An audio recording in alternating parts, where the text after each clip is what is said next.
A property in a prime location with great proximity and fantastic neighborhood, EJ Investments Sanyang Seaview Estate is the best choice you have been waiting for. Our Sanyang Seaview Estate is approximately 15 minutes drive away from the busy hub of Brusubi roundabout and into the heart of nature, where you can have a peaceful and relaxed lifestyle with your family. You can buy a finished 4-bedroom story with 5-year flexible payment plan or a service plot with 2-year payment plan option. With over 300 homes, you will enjoy big tar roads with covered drainage, modern electrification with solar street lights, gated entrance with security post, and a breathtaking experience of our beautiful sea view and lake view. You can own a home today at our Sanyang Seaview Estate. Call us today on 446-4838 or 325-9220. Visit our website on ejinvestments.net.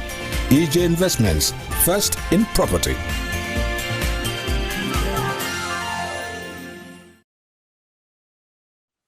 Hello and welcome to this special broadcast with me, Mustafa Kedabo.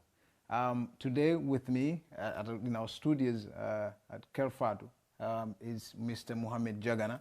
He is the former president of the Gambia Chamber of Commerce and also the CEO of J Financial Services. He's here to talk to us about his tenure in office from 2012 to 2019, I suppose, as the president of the Gambia Chamber of Commerce, but also the current challenges within the economy. Mr. Jagana, thank you for joining us. Mustafa, thank you, and Team Kerr Fatou for having us. Ramadan Mubarak to your viewers and the staff of Kerr Fatou. Thank you. So let's begin from where it started. I mean, you have served as the president of the Gambia Chamber of Commerce. We know Gambia Chamber of Commerce, it's like a sort of a private sector pressure group, so to speak, that fights for the interest of businesses in the country, isn't it? When you took over, how was business environment like? Well, first of all, let me just explain. The Gambia Chamber of Commerce is a membership-based association open to small, medium-sized businesses, including market women, to big corporations. In most countries, you have sectorial chambers, and they come under one umbrella. But in Gambia, our full name is the Gambia Chamber of Commerce and Industry, Employees Association and Agriculture. So it's a much wider name than we normally use, but we just use GCCI as the official name. I joined the board of the Chamber of Commerce 18 years ago. So I served 6 years as treasurer, 6 years as trade fair chairman, and 6 years as president of the chamber. And when we took over, that includes some of the current board members and other board members that served for one term. They were very challenging moments in the country because by then Jammeh was the president. There was a lot of pressure internationally to not do business with Gambia. So it's been very challenging. But we did manage to survive in terms of pushing the policies and reform agendas that we wanted for the business community, which not only benefited our members, but the business community at large. So that was in 2015 when you took over?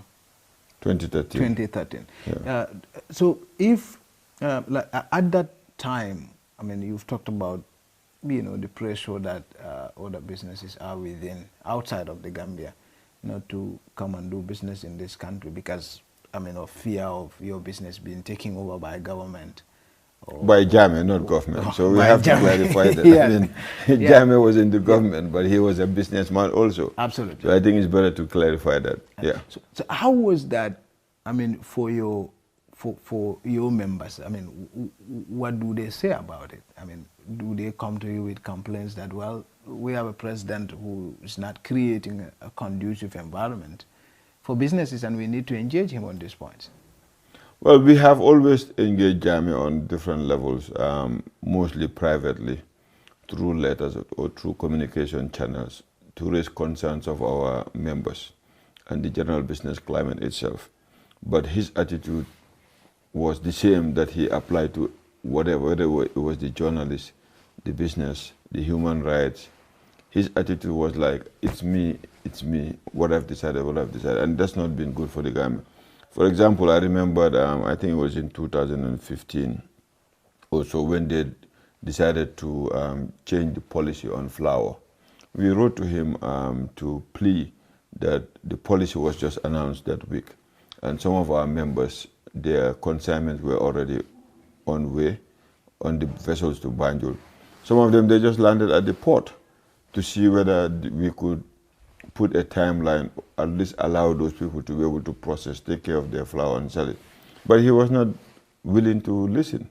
As far as he's concerned, the policy is in place, new taxes on flour, but that was because of his own interest in relation to Muhammed Bazi. Muhammed Bazi. So to him, Gambia the rest of the people don't matter. What matters is what he was getting out of the deal. So, I mean, at the material, that was a ban in flour importation, right? Wasn't it? Well, they did not ban it per se, but they hiked the tax to a point that anybody who brought it in would basically make a huge loss.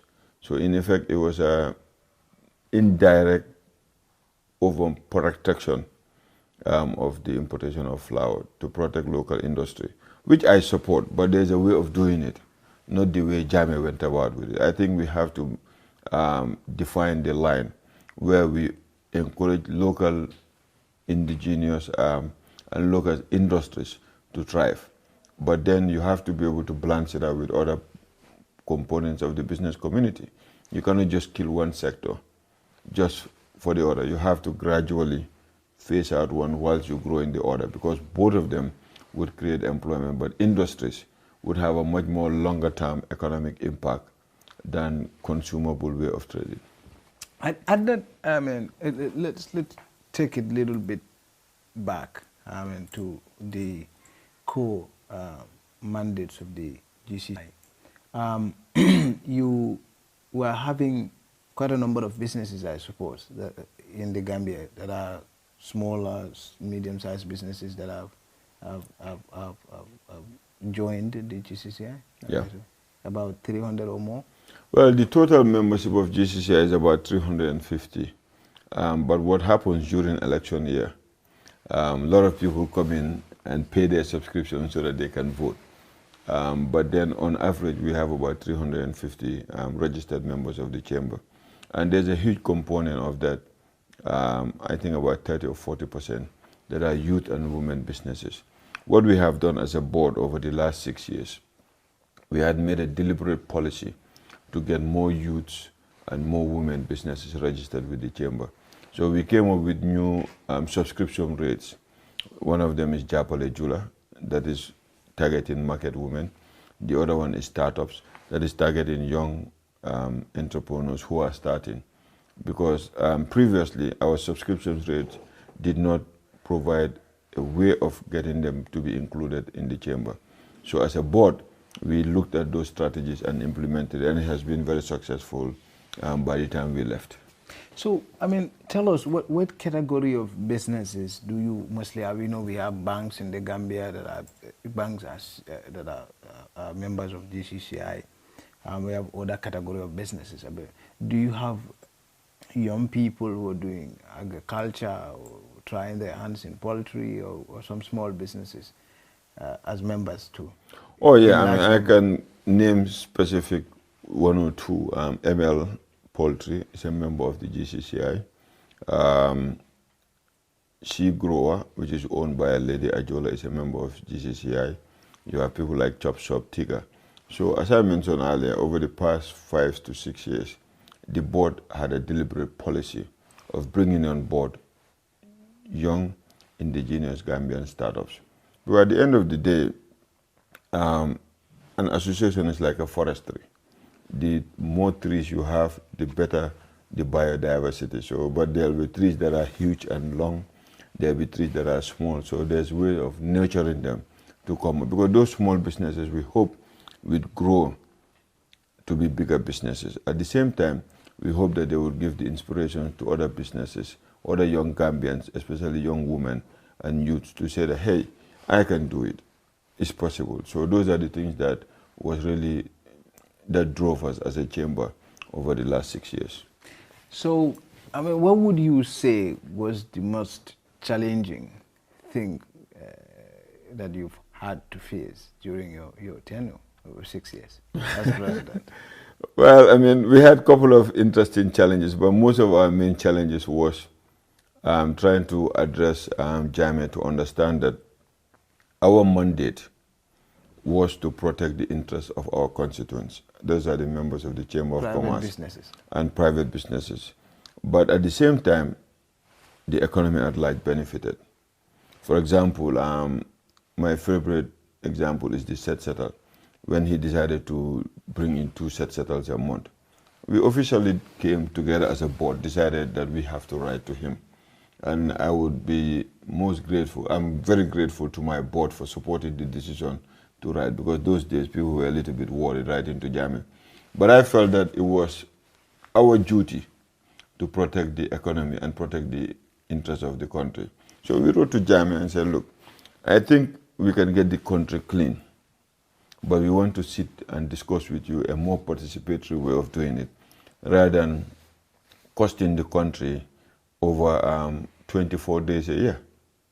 Because if you take 2 set settles a day, and government was not working Fridays, on average it was about 2.5 days, which is about 24. It's a whole month of lack of productivity.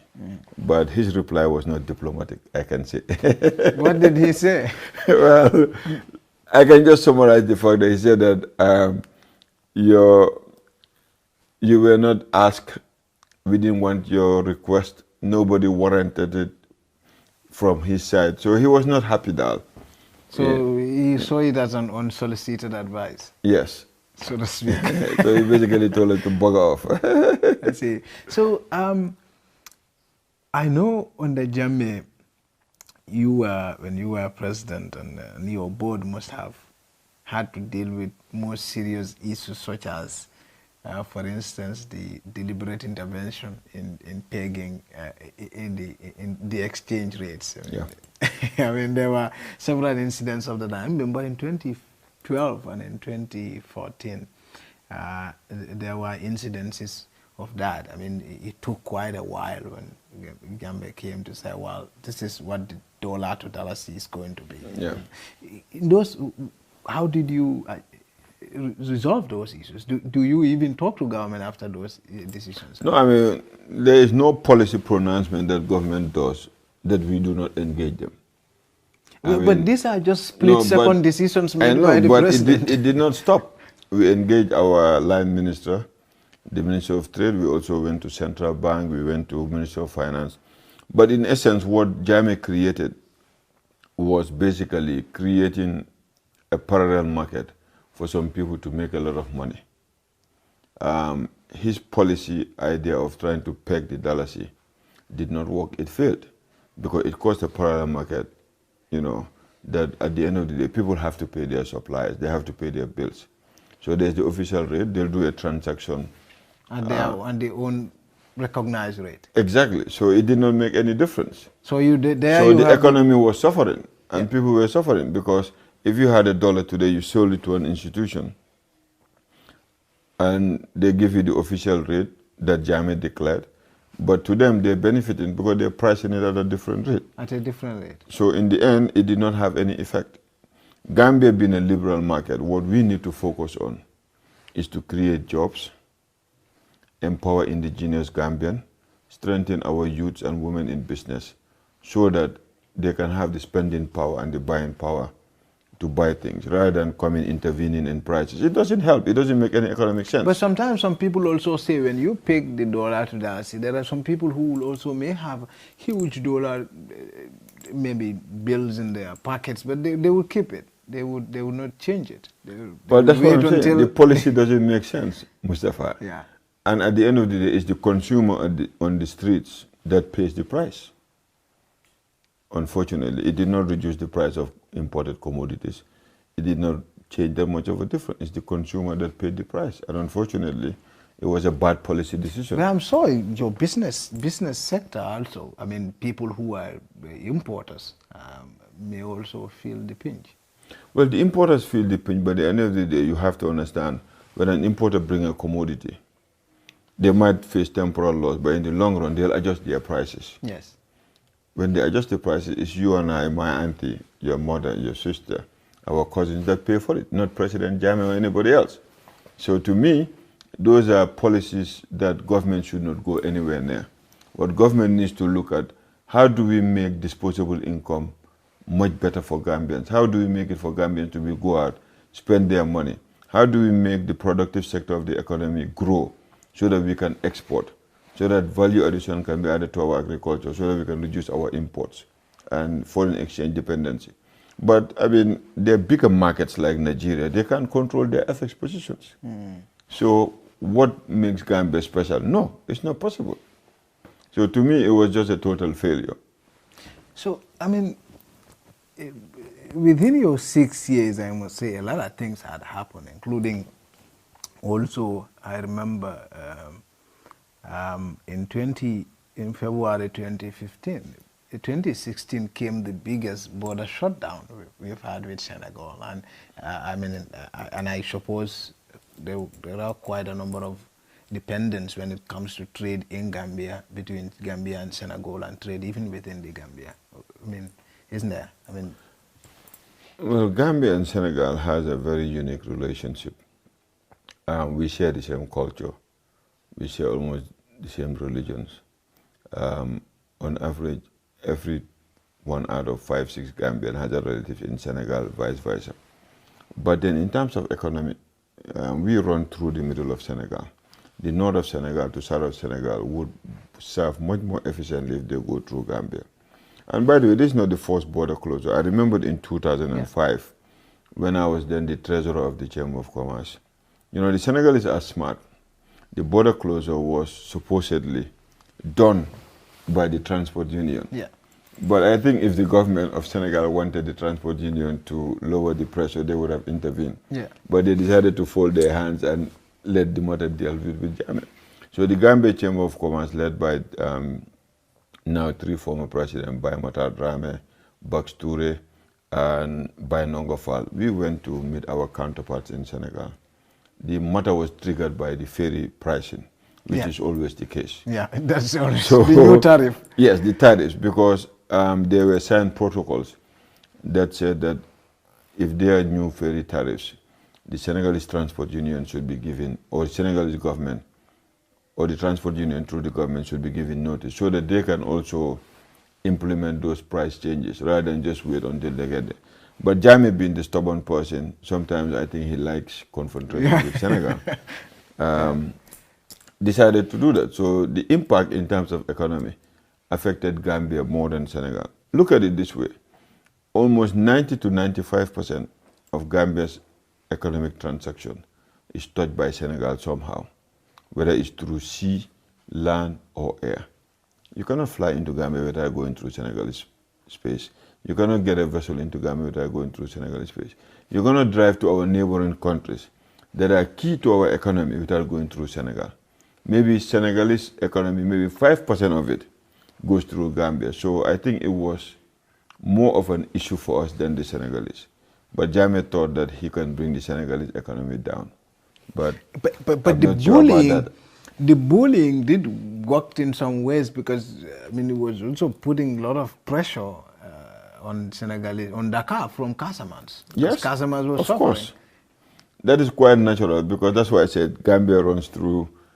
It's like a sliced bread with the butter in between. It's much efficient for people from Casamance to travel through Gambia to Senegal, the rest of Senegal, than to go Tamba.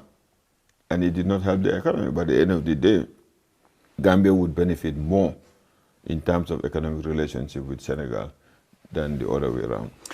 I remember back in those days when in February 2016 when it happened, and one of the things that was responsible was also the same, the hikes in the prices of in the tariff on goods that are crossing from Senegal at the ports, the ferry crossing.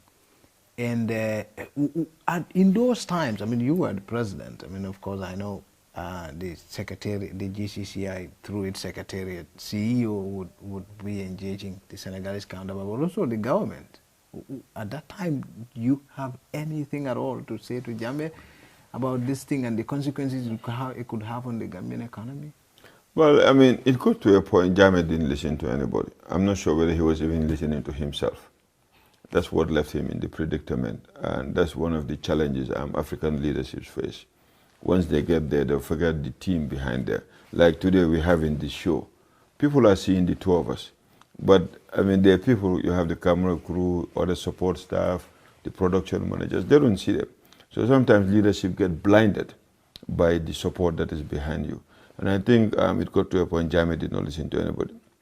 But we at the chamber did engage our counterparts through informal channels. Because Jammeh was like, he didn't want anybody to communicate with Senegal. But those informal channels yielded a lot of dividend because everybody knew that people were suffering. I remember when we came back from the 2005 border crisis, I told President Jammeh, the people that are suffering, mooy ñoo xam ne dañoo jaay tey pour dépasse ëllëg. Not anybody around this table. He was like, what do you mean? I said, there are hundreds of women that sell daily around these borders to people that move around. And they use that money to feed their families, take care of their livelihoods. And those are the people that suffer first. By the time it gets to people like us, you and everybody else in these main cities, it would have been a month or two. But to him, he was a sovereign country, which is a fact. But a sovereign country that is almost interdependent to another sovereign country. So to me, his policies did not make sense at all. So let's move a little bit further. I mean, fast forward, we know this issue was resolved. Of course, it took a lot of time. And then after it was resolved, then we got into this big dream of the Trans-Gambia Bridge. But then again, some materials were in and then it was stopped. At that time, I mean, Jammeh also was leveraging on the Gambia's strategic nature. I mean, in terms of joint trade between the south of Senegal and the north, Dakar. I mean, because to pass through quickly to Casamance, you need to pass through Gambia. Yep. And but that bridge, is it a bridge more economically relevant to Senegal alone, or is it as important to Senegal as it is to Gambia? I think the or bridge as important to Gambia as it is to Senegal. I think the bridge is important for the inter-Africa connection and trade. Because today, it allows businesses to be able to move from north of Africa, along West Africa, to the south of Africa without much intervention or headache, considering what was there. We have to realize that Gambia is part of an economic village. There are people that want to do businesses all over West Africa. And for us to be positioning ourselves as a gateway, people have to be able to move fluidly. And before, the ferry was a challenge and a nightmare. So this bridge has made life much easier. For our brothers and sisters in Baribo and Kiang, this made their life much easier. You don't have to worry about struggling, what time are you going to cross and things like that. And I think if government designed economic policies around the bridge, indigenous Gambians can benefit. We just have to make sure that the next step, the bridge is just the base, but there's going to be huge economic activities happening there. How can Gambians benefit from there? Those are the policies that government needs to look at. Do we promote agriculture in that area? Do we promote small-scale manufacturing? Do we promote industries? Because at the end of the day, it allows Gambian businesses to connect both to the north and south of Gambia and north and south of Senegal without much delay and headache. The ferry has always been a challenge.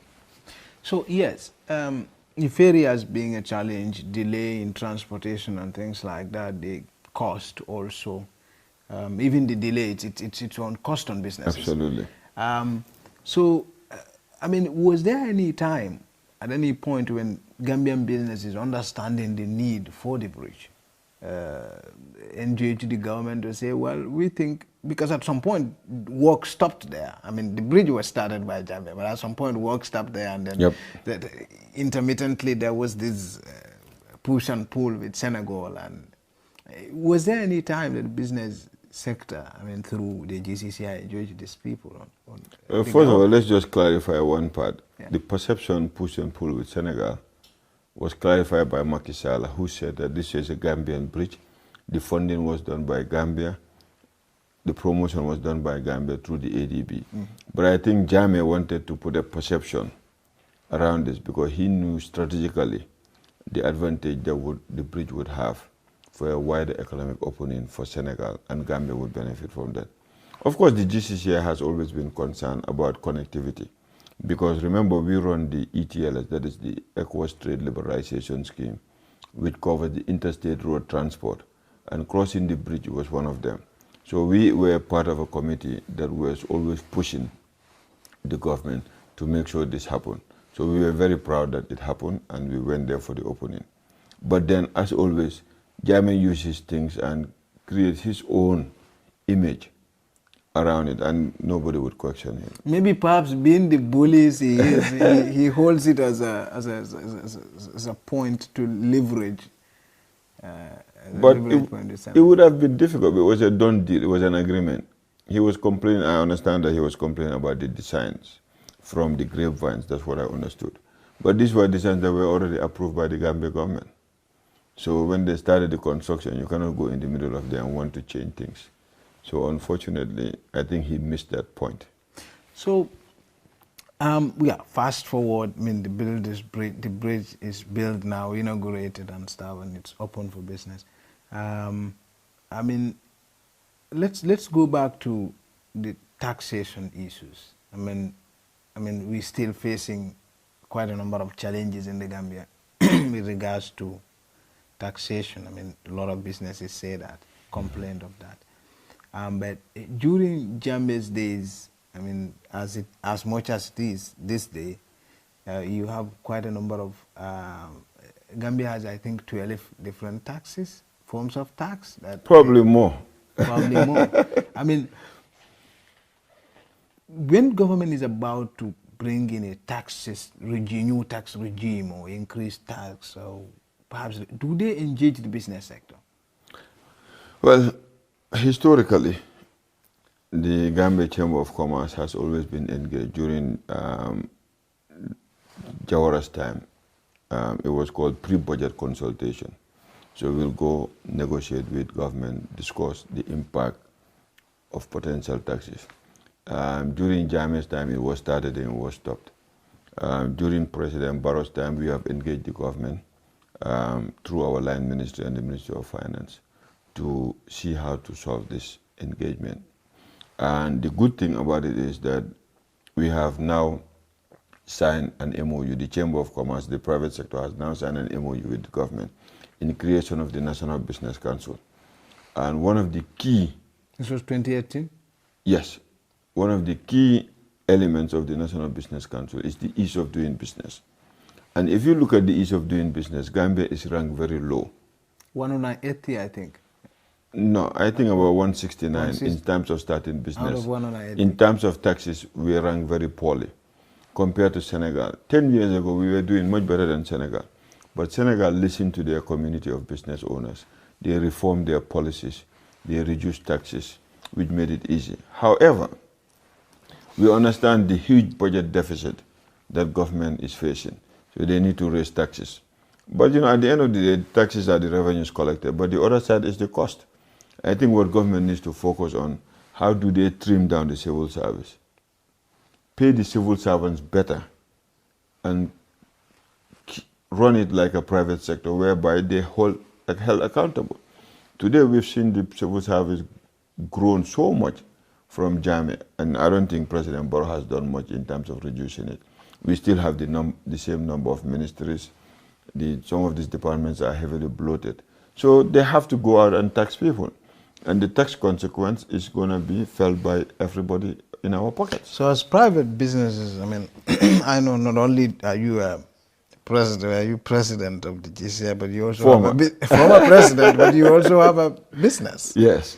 So, I mean, the past fiscal, the past budget has come with its own new tax system. There's been some new taxes that were introduced.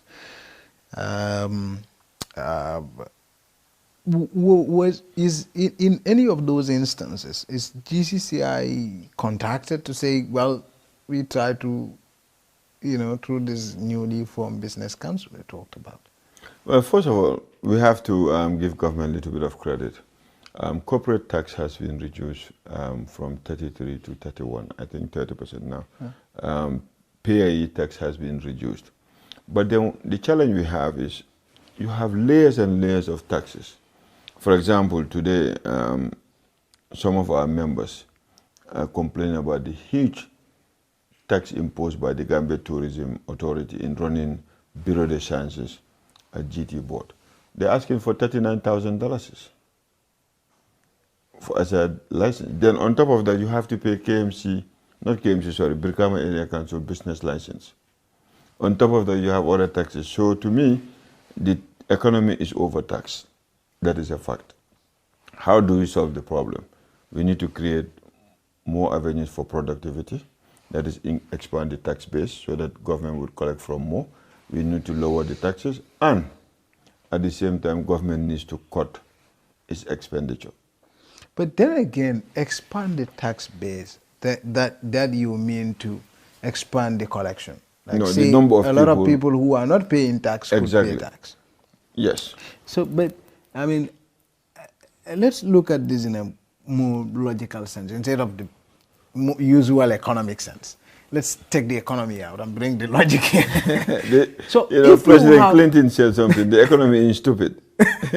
So if you have a lot of businesses, yeah, say you have 10 businesses, and each business is pay $15. But then again, you come and increase. You're collecting $150. Yes. You come and increase that to $25 for each business a year. And that takes businesses out.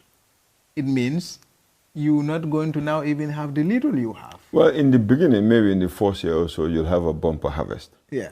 But eventually, some of the businesses will not be able to sustain it, so they'll close out. So that means the little you've been having, you will not have that. Exactly. So the pressure is there. So that's why I said the government needs to increase the tax base, lower the taxes, and harmonize the different taxes from the national taxes to the local government taxes. But at the end of the day, I think the problem we face in Gambia, all politicians, from the presidency to the mayors to the councillors, are looking at their terms.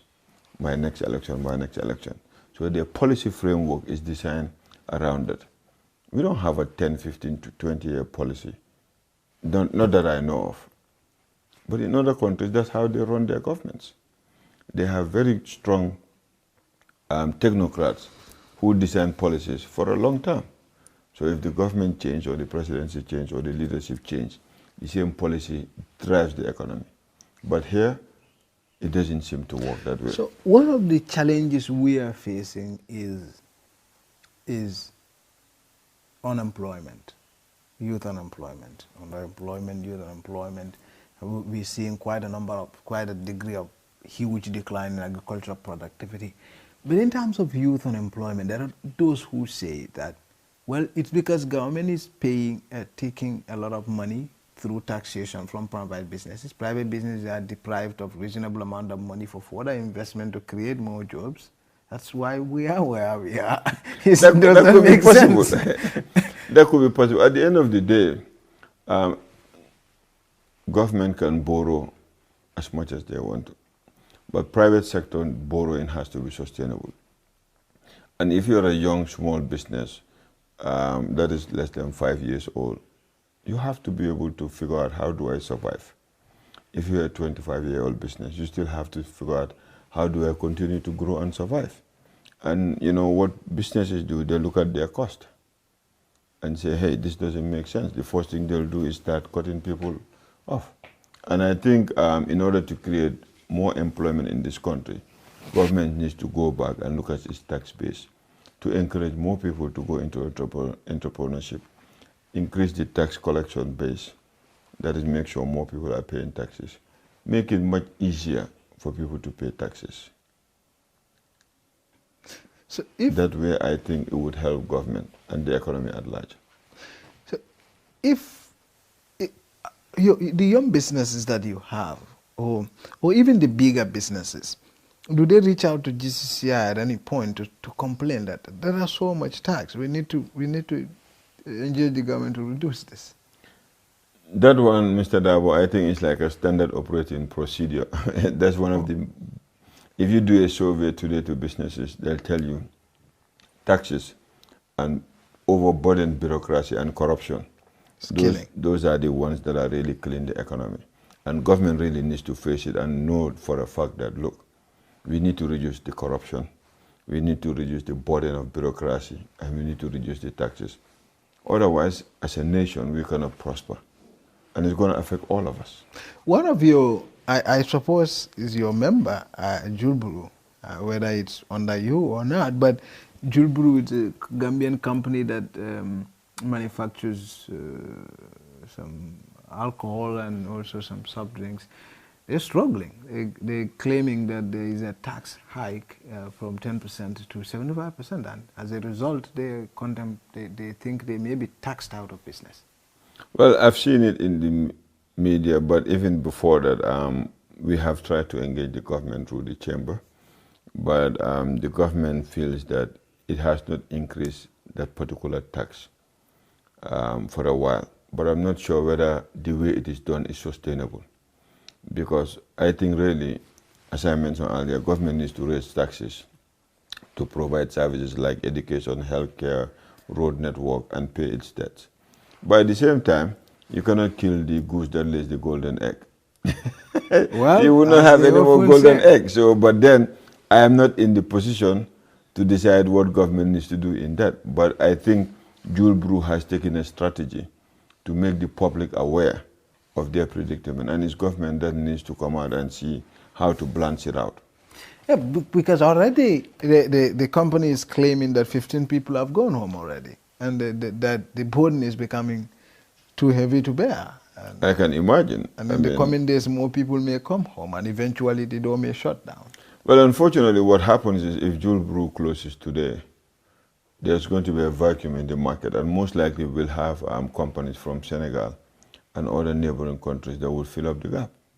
But the efficiency in that kind of a situation, what would it be? And the rippling effect on tourism. Well, I'm not sure about bars and restaurants. I'm not sure about the efficiency, but I'm just saying naturally, what happens today, if you were selling coconut in the street, you decide to close shop or you go bankrupt, but there's somebody selling coconut in the next street.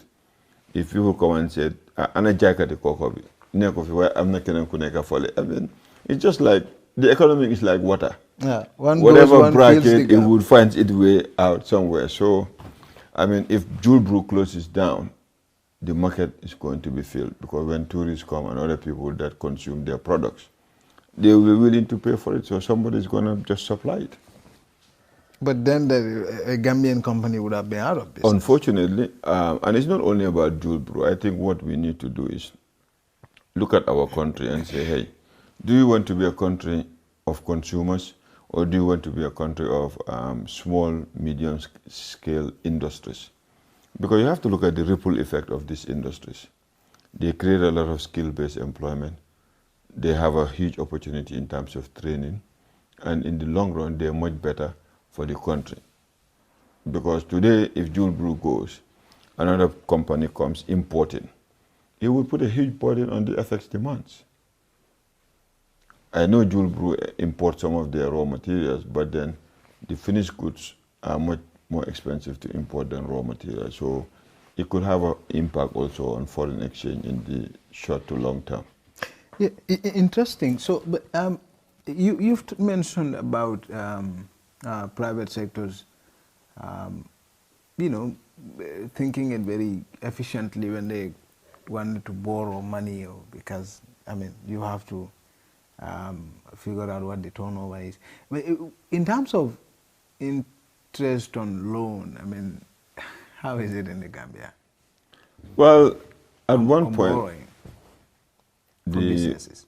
treasury bill rates, government was outclouding all businesses, because you'll get double-digit returns. You mean domestic borrowing? Domestic borrowing.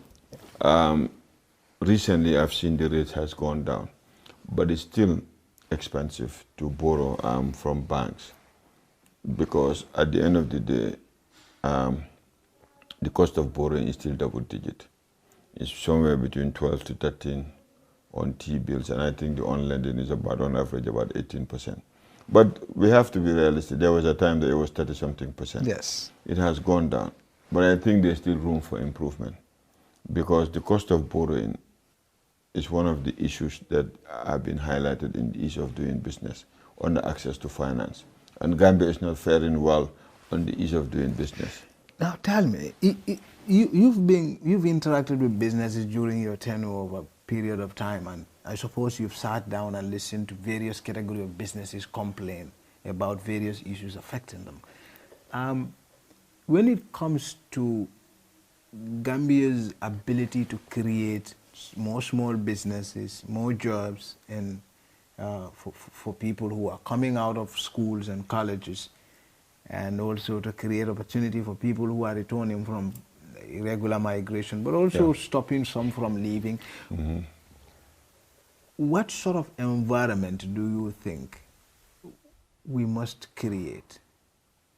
Well, first of all, in any economy, small, medium-sized entrepreneurs are the key drivers of the economy. And it's a sector that we need to nourish and protect and develop, because if we want our economy to really propel and create jobs in every village, town, city, we need to get the small, medium-sized businesses. But then what I need to also say that we as young people in this country need to focus in building our skills. There's a lot of small, medium-sized businesses that you can start, but from skill-based businesses. For example, if you look at building a house, you're probably about 5 or 6 points: carpentry, masonry, plumbing, electrician, tiler. These are all business opportunities that young people can look into. But to do it has a long-term investment in terms of you have to go and be an apprentice. But here you tell young people apprentice, they go, huh. But apprentice is about going to learn skills, whether in business, in media, in trade, in journalism. You have to go and learn the skills so that you can prosper in that business. And I think that's the mindset that we need to change in people. Whether it's in agriculture, whatever you want to do, you have to be able to be willing to be an apprentice. Dirty your hands, learn the skills. And I think that's what government really needs to promote. So there would obviously be a policy shift, wouldn't there? So tell us about the challenges that a startup would face. Like if I start a business, say poultry, and maybe I have layers. In that kind of a business, do they complain of higher taxation and other issues? Well, before you get to taxes, or in fact, I think we can start with taxes. This is one of the few countries in the world that before you open your door for business, the taxman say, pay me. Okay, so you tax before you even... You pay a tax deposit before you even start business. Okay. In some countries, you are given 2 years, 3 years grace period. It's a very complex thing which requires its own show, but I can just say that in some countries, you're given a grace period. Small tax holiday for a startup. Exactly. But here, the main challenge startups have is access to finance. Because you have to look at it this way. To run a successful business, you need to have access to finance. You need to have access to human capital. That is the talent that you need. And you need to have access to markets. But I think in Gambia, the two main challenges is the finance and the market. Whether it's technology, agriculture, horticulture, or anything, you need to finance your business. And banks or microfinance companies are not going to give you money if you just walk out of a school. So government needs to design programs that will allow potential businesses or entrepreneurs to be able to have access to finance through either venture capital or some kind of seed capital that would allow young businesses to be given risk capital or equity capital to start their business. I think that would help propel a lot of young businesses. There are a lot of other people. I would come to the mess in the governance infrastructure, but we can first talk about a research that one Professor P. Blimpo did in the Gambia sometime ago, I think it was in 2014, 2015, about educational system. I mean, there were a lot of people who worries, not just him, a lot of other Gambians who worries that we have an education system that only teaches people what jobs to go look for. In other words, we don't have an education system that teaches anybody how to create jobs, that teach anybody how to be an employer into the future. It just teaches you. So in other words, it just create job seekers and push them in an economy that has no job seekers every year into an economy that has no job. What do you say? I mean, it's a ticking time bomb. My personal belief is that entrepreneurship is passion. It doesn't matter. You know, I always have this question I ask kids when I meet them. Who is the most successful businesswoman in the Gambia? And I'll ask you that question and see whether you'll pass the test. Flying colors fail already. You know, I at the back of my mind, I always have Mrs. Ndao and Musukeba Drame. And the kids would tell me, no, but Mrs. Ndao was a teacher. I said, no, but teaching is education. Education is business. Because she had a passion to educate people and went for it as a business. Musukeba Drame started one of the first private tourism markets in the Gambia. In her house, the operation is still there in Dipakunda. But they had a passion. So for you to survive as an entrepreneur, nobody can teach you. You have to have the passion. And you have to be determined. You have to be able to take risk. You have to invest in it. When I say invest, it might not mean invest in your money, but invest in your time to go and be an apprenticeship, to go and learn something, to do research. And then you have to have the passion. Then you might be successful with it. But then aside, isn't there a need for a little bit of, you know, have it in the curriculum, for instance. In the I think that would help. That would help in terms of developing the mindset of people that, because I think right now the challenge we have as a country, most people want to go and work for government. Why? Because they think it's an easy way of getting money. But then maybe what you mentioned here is good to have people think as entrepreneurs by teaching them entrepreneurship in school. But I think success comes with passion. It doesn't matter what you do, whether you're a Quranic teacher, whether you're a dancer, I mean, a journalist. If you don't have the passion in it, you cannot succeed. And I think that's the message we need to deliver to young people. Have the passion. Invest your time in it. Invest your time in terms of learning the tools. You cannot just wake up and see Fatou doing her Kerr Fatou. You're like, bam, I want to be a journalist like Fatou. But I mean, do you know what she went through before she got here? That is the thing that is missing in this country. But skills development, you've talked about when you want to tell a Gambian, go and be a mechanic or something else. I mean, apprentice, the reaction is not usually very favorable. Don't we need more skill centers too, like GTTI, that could, you know, help train people in more skills development? I think GCCI is a failure because today they do more soft classes than skill-based training. You go there, they probably teach more accounting, law, and other stuff than training skills. Yeah. I mean, you go to GTTI itself, it's supposed to be a skill-based center. Mm-hmm. You'll see broken doors, you'll see walls falling apart. If they were training their students to be skilled, they could have started practicing by upkeeping their building themselves. So, but then we used to have these technical vocational training schools. But I understand during the structural adjustment program, some of these World Bank consultants came and told government to close it. But these are the things that... That was back in 1975, it was 1980. Or in 80s or whatever. Yeah. These are the things that a country needs to go forward. Without skills-based employment, you just import the skills. So the resources goes out. It doesn't stay in your country. So to me, GTTI is a total failure. And government really needs to look at it and structure it and stop teaching people subjects that are not skill-based at GTTI. So let's talk about government now. Because with all these things we are saying, I mean, reduce the taxes, bring more favorable policies, don't borrow too much in the local economy, domestic borrowing, because if you do, that's the easy money. Banks go for it and they don't give it to the businesses. With all these things, it can only happen when government has its house in order. I agree. What's the state of affairs? I mean, your own reading into the situation. I mean, because the vehicle policy we had expected would come, so many government would ground vehicles. That didn't happen. We were expecting that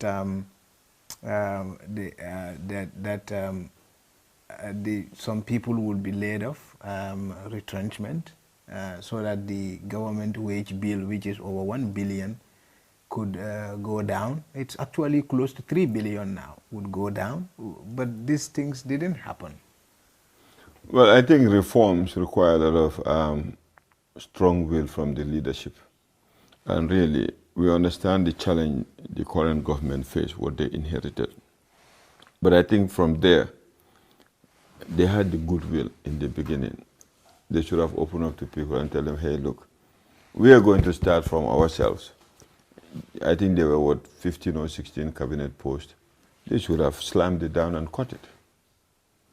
Then go into look at how do we cut the civil service and pay people properly. Look, you cannot pay civil servants pittance and expect them to deliver. But what is it? Maybe they're overloaded with staff. So you cut the number of staff, pay people better, get professionals to get in there, then those reforms would come in. It will not happen overnight. But I know the government keeps moving from one policy to the other without holding strongly to their policy declarations. As you mentioned, the vehicle policy. There were supposed to be civil service reforms. I'm not sure when it's going to happen. So they've ended up putting 50% salary increment. But who's going to pay for it and how is it going to be paid? Are they cutting the staff by 50%? No. Perhaps that's the pressure that's pushing the tax agenda. Probably. I'm not sure. That one, Mr. Mamburenjai have to answer as the Minister of Finance. So yeah, and when the economy was rebased back in 2017, the economy was the GDP was recalculated, and government says, well, the GDP has grown to I think about $60-something billion, is little more than $1 billion. And as a result, the debt to GDP ratio, which was, by the way, 120% debt to GDP ratio, 120% by the fall of 2017, had gone down to 82%. And by the end of 2018, it went down to 88%. And now it's 111%. But we're still borrowing, aren't we? Well, you said it. Well, but this is what these answers say. I'm not that good at economics. I'm a chartered accountant. But to me, at the end of the day, what I tell people, when they tell me the rebasing, readjusting inflation, I always ask them, how has it affected your pocket? I mean, since 2016, how has it affected your pocket? Is your pocket getting fatter or thinner? That's what I tell people. To me, that's my economy. That's what Bill Clinton said. The economy is not stupid. And I think really they can rebase, readjust, do whatever. But what they need to focus on, we need to have a slimmer, more efficient government. We need to have a government that is going to move on digitalization of services. And we need to have a government that is more transparent in their activities. Otherwise, the economy would not go anywhere. So you don't think sometimes, because like all these reforms we've mentioned, some of them are of course ongoing, the easiest ones such as the CRC, the TRRC, and the human rights ones are very much ongoing, progressive, everybody. But the reforms that are tougher, that are touching on the nerves, in other words, that could affect votes are not very forthcoming. Well, maybe it's because of the nature of politics in this country. Well, it's not the nature of politics in this country, but I think in terms of strategy, they should have started with the tougher reforms, like the security reforms, the civil service reforms. So by the time they sit for 2 years, 3 years... But these are about votes, aren't they? That would have synced it. But, I mean, is it about votes? Your vote is your legacy.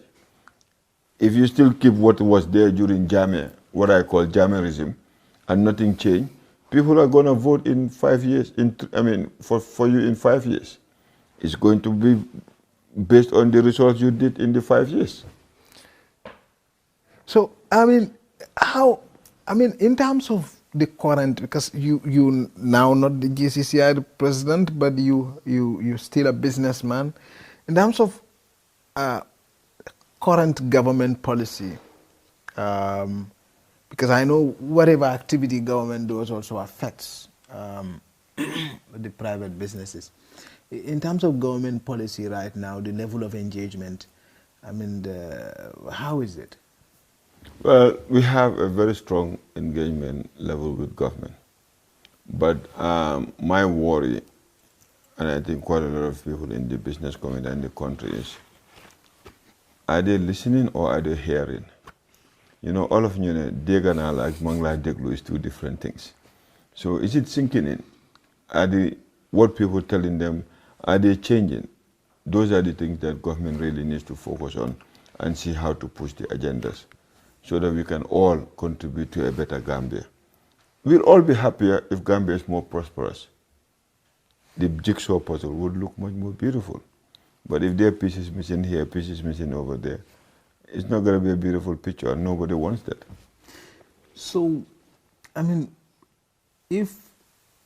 we know the NDP, the National Development Plan, has at the core of it's very fundamental in the NDP that private sector-led growth. I mean, that's what every government official says. What should the government do to ensure that this is not just a mantra that in the mouth of everybody, but a reality?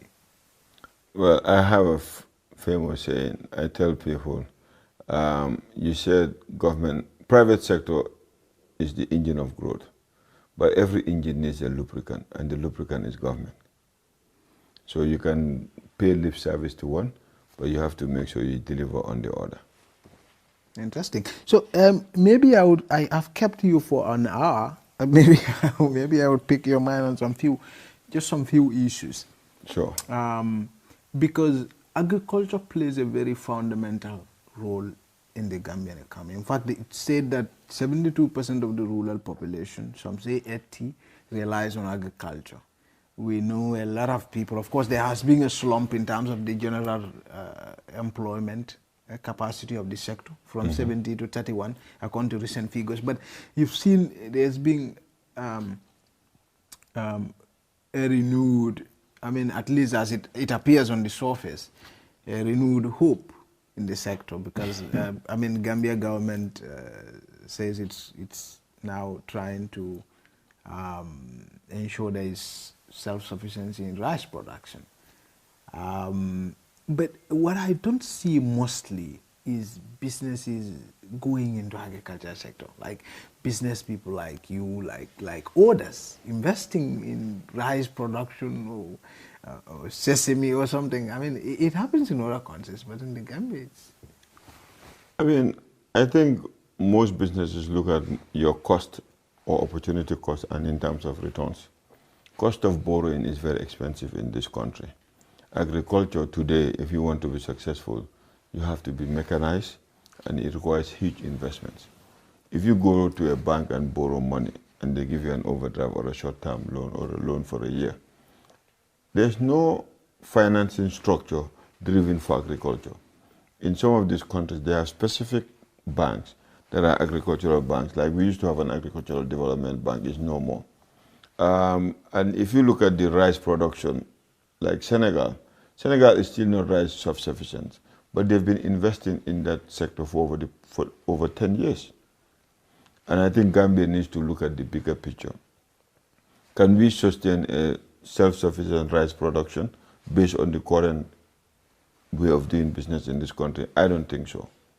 Why? As I mentioned, the cost of investment to start up or to go into agriculture is very expensive. So nobody would take that risk. But you don't think our businesses can also partner with outsiders? Well, those are things that government needs to design policies that would allow FDI, that is foreign direct investment, to come and partner with indigenous businesses so that together they can grow the capacity. I think that is something that could be a solution. So let's look at the opportunity there is.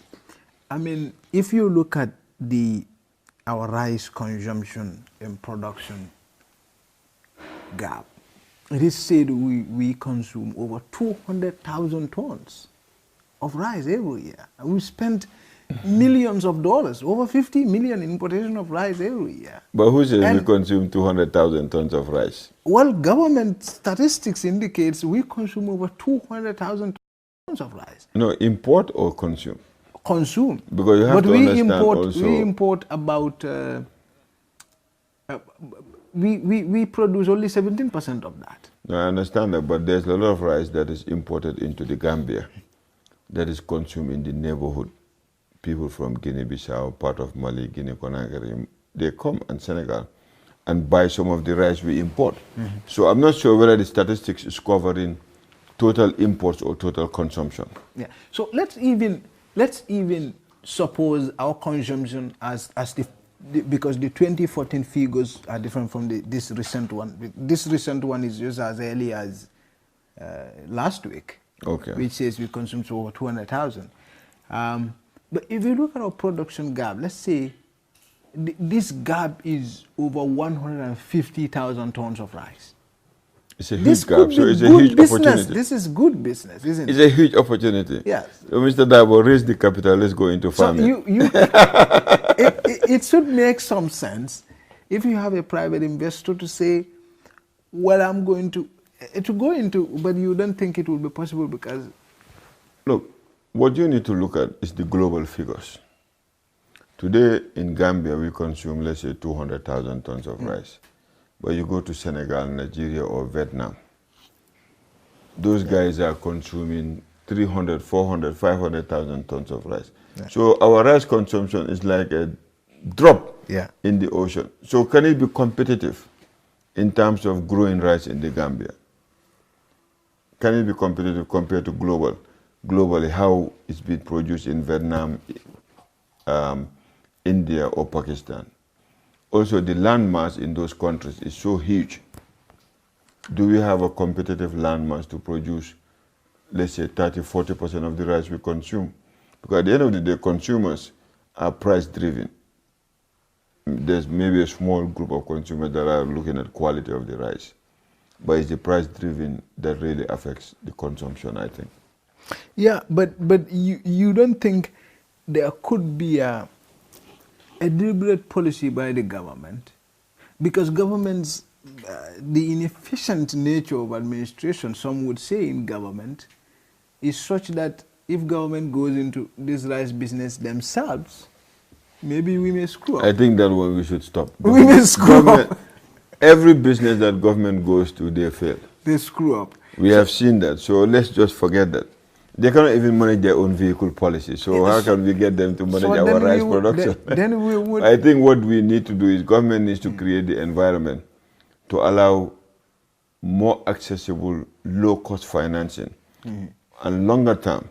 What would low-cost financing mean? No, what I'm saying, for example, today, if you go to Senegal, the cost of borrowing is about 6 to 8%.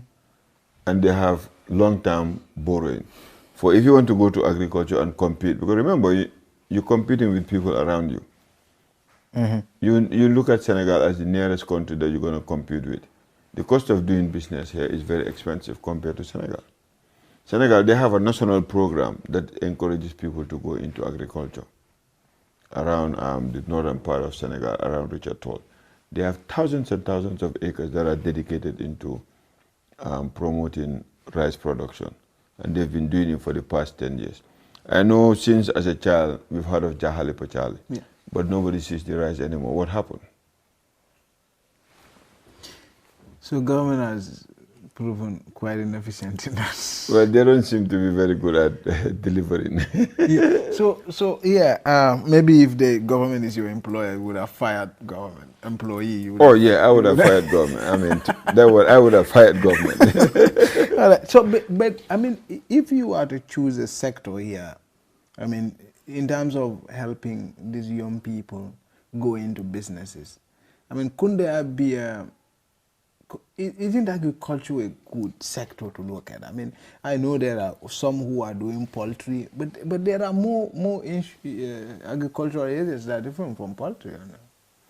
Well, I mean, 6 years ago, I remember talking to some young businesses. I told them FEAST, that is FEAST, that is fashion, education, arts, sports delivered through technology are the future of this world. Agriculture today is part of that.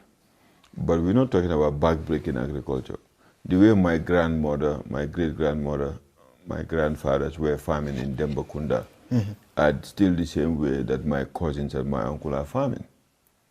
They go break their backs under the sun for hours, toiling the soil. So the productivity of that soil is getting lower. They're getting less for what they're producing. Nobody's going to be encouraged to go into that. Would you? No. Would I? No. I think we need to look at value agriculture, addition in agriculture, that is linked to tourism. That would create more economic returns for people. I think that would be a channel that would attract more people to go into agriculture. Okay. So perhaps now that we are about to have in June an open Africa for trade, I mean the Africa Free Trade Area. We're just about to get ourselves a whole continent of about 1.something billion people to do trade with. Maybe that way our agriculture could, maybe that way our economy may look little attractive to some people outside. Absolutely. I think the Africa Free Trade Area is a great opportunity. But then let's be careful. There are other countries that are preparing. So if we sit down and think that things are just going to fall from the sky, it's not going to happen. We need to create policy frameworks that will make it easier for people to do business in this country. We need to tackle corruption. Government needs to be more transparent in terms of their processes. Bureaucracy needs to be reduced. Then you will attract foreign direct investment, which can use Gambia as a base to channel through the rest of West Africa and Africa at large. Then again, there are some people, I mean, who say, well, of course, this is important. It gives Gambian investors or Gambian businesses a wide array of consumers among 1.something billion people. But then again, also it increases competition. Well, competition would kick out inefficiency. So, and that inefficiency could mean a Gambian business. Well, unfortunately, that's the reality. But look, we have to be realistic. We cannot continue to do business the way we are doing business. Gambian businesses have to be more efficient in the way they operate. So that one, unfortunately, Mustafa, is something that we just have to face and know for a fact that we have to change the way we do business. So, in other words, with the free trade area could come killing of some of our businesses. Protectionism would die. Well, I don't believe in protectionism to a certain extent. What I believe is we need to create an environment that would attract talent. All right. So I've kept you for long, but I just don't want to leave you without discussing this, because you've talked about corruption and a huge number of times. There are some who would say, well, it's business people who corrupt politicians.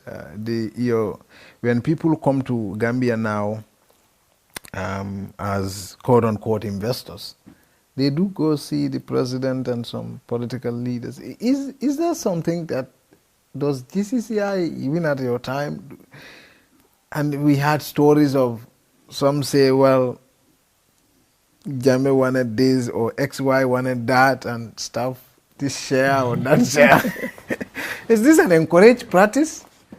There's no president in the Gambia who is named XY. So, but personally, I have mentioned, whilst I was at the Chamber of Commerce, we have to understand the presidency is an institution and it needs to be protected.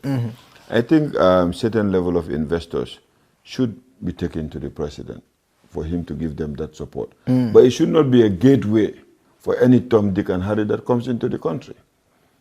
There's the institution called GIPA. It's set up by an act of parliament that is supposed to attract investors and help them. You have the Chamber of Commerce, which is a private sector arm. Those two and the Ministry of Trade included could be a filter for potential investors. But I don't think everybody that comes should be given a red carpet to State House. is not going to protect the presidency, and it's a risk for him and the presidency at large. But you give it to, you talked about risk here. You give the president access to, say, some multi-million-dollar guy with bottomless pockets, and he needs some government contracts, and he gives him some briefcase. Well, that is up to President Barrow or President Jammeh or but you would have there. been the one guilty for giving him the access. No, I'm not saying that I am going to give the access. The access is given by the president. Yeah. So it is up to the president if somebody says that this person is coming here. But I think that is something that the president, the protocol, and the people around the president that needs to protect the presidency. You have to distinguish the two. You have the president and the presidency. And I think all of us need to protect the presidency. That's why I mentioned that in one of my interviews on the radio. So by protecting the president, I just want to make it clear, meaning we will have to... Look, serious investors are not going to bribe anybody. You think so? Yeah, because they should follow procedures, just like we indigenous Gambians are following procedures, creating jobs, setting up our companies. I think, I mean, you the guy in the business, and I'm sure your ears on the ground, you're hearing people talking, even when you... But you're a good journalist, so you can go and find them. But what you know, I don't know. Find them and take them out, show them to the people. So tell us, I mean, I know in terms of press freedom index, we've done quite well. We've done quite well on some indexes that are pro-democracy indexes. Do you think this is giving confidence to investors, foreign investors, to come to the Gambia? I think we head in the right direction. But as I said, we need to have a more transparent way of doing business in the country.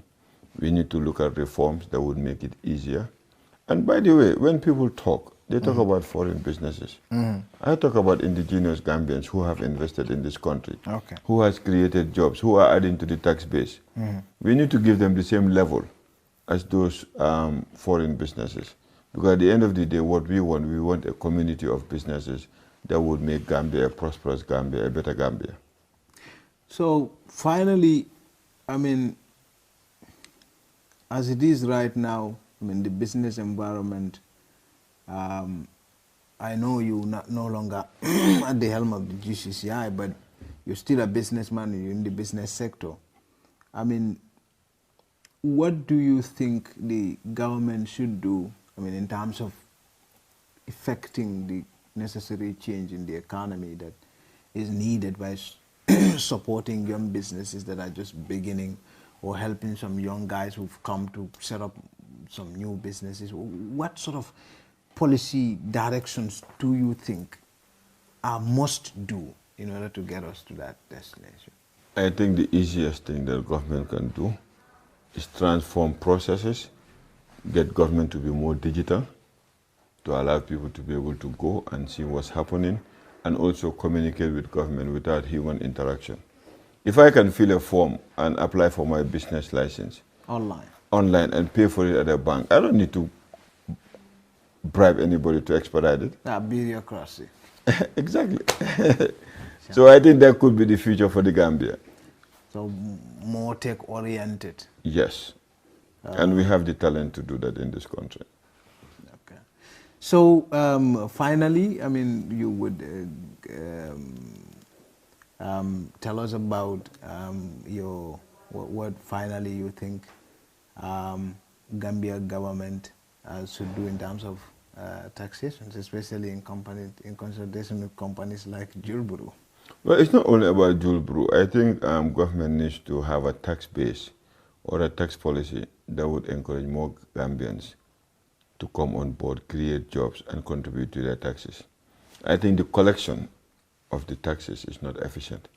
So it needs to be more efficient so that government can lower taxes. At the end of the day, government also has obligations that they need to meet in terms of providing education, healthcare, better roads, electricity, and other demands. So it's a balancing act that the government needs to really look at and see how to do best with what they have. So, Mr. Jagana, thank you very much for being on our program. Thank you, Mr. for having me. Thank you. Thank you. So that's it for today. You could join me tomorrow for another special interview with a couple of journalists. We will be talking about a host of issues that are of importance to us, press freedom indexes, to several other pro-democracy indexes that have been out since the new government came into place. We would also be discussing about policy issues from the perspective of journalists. So until we see tomorrow, have a good day. Dreaming of owning a property in a prime location with great proximity and fantastic neighborhood? EJ Investments Sanyang Seaview Estate is the best choice you have been waiting for. Our Sanyang Seaview Estate is approximately 15 minutes drive away from the busy hub of Brusubi roundabout and into the heart of nature, where you can have a peaceful and relaxed lifestyle with your family. You can buy a finished 4-bedroom story with 5-year flexible payment plan or a service plot with 2-year payment plan option. With over 300 homes, you will enjoy big tar roads with covered drainage, modern electrification with solar street lights, gated entrance with security post, and a breath-catching experience of our beautiful sea view and lake view. You can own a home today at our Sanyang Seaview Estate. Call us today on 446-4838 or 325-9220. Visit our website on ejinvestments.net. EJ Investments, first in property.